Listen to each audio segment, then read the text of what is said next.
ఎంతో టేస్టీగా ఉండే అలాగే ఈజీగా చేసుకునే ఎగ్ శాండ్విచ్ ఎలా తయారు చేసుకోవాలో చూపిస్తాను. నమస్తే అండి, నా పేరు శాంతి. ముందుగా ఎగ్స్ని ఇలా బాయిల్ చేసుకొని పెట్టుకోవాలి. బాయిల్ చేసుకున్న ఎగ్స్ని ఇలా చిరిమేసుకోవాలి. కావాలంటే మీరు తురిమేసుకోవచ్చు. మీకు ఎల్లో నచ్చకపోతే ఎగ్ వైట్తో మాత్రమే ఈ శాండ్విచ్ చేసుకోవచ్చండి. కొంతమంది ఎల్లో తినరు కదా, అందుకని చెప్తున్నా. ఇలా మెత్తగా చిరిమేసుకున్న తర్వాత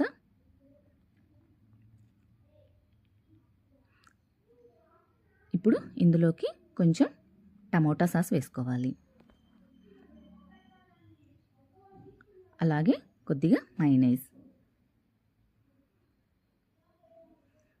అలాగే కొంచెం మిరియాల పొడి, రుచికి సరిపడా సాల్ట్.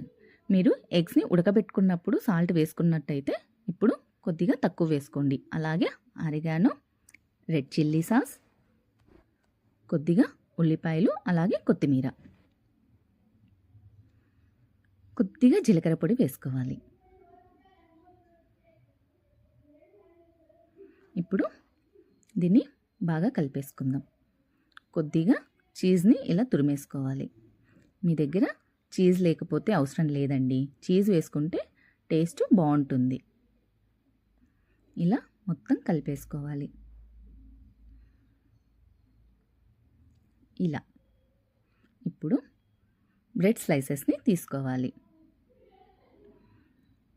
మీ దగ్గర బటర్ ఉంటే బటర్ రాసుకోండి. నా దగ్గర బటర్ లేదు కాబట్టి నేను కొంచెం నెయ్యి రాస్తున్నాను.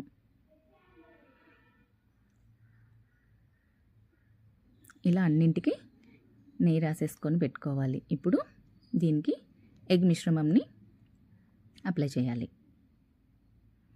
ఇలా ఎగ్ మిశ్రమంని పెట్టేసుకొని అన్నీ రెడీ చేసుకోవాలి. వీటిని ఇలాగే అయినా తినేసేయచ్చండి, లేదా ఇలా పెనం మీద ఫ్రై చేసుకొనైనా తినేయచ్చు. ఇలా పెనంకి ఆయిల్ అప్లై చేసి రెండు వైపులా కాల్చుకోవాలి. ఇలా కొద్దిగా నెయ్యి రాసుకొని రెండు వైపులా కాల్చుకోవాలి.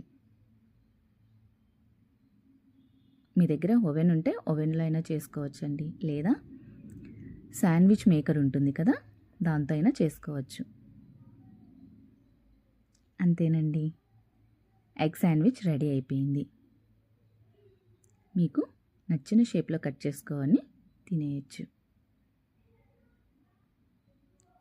రెడీ అయిపోయిందండి.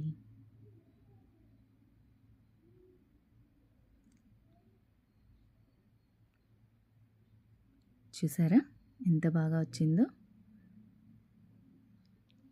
Thank you.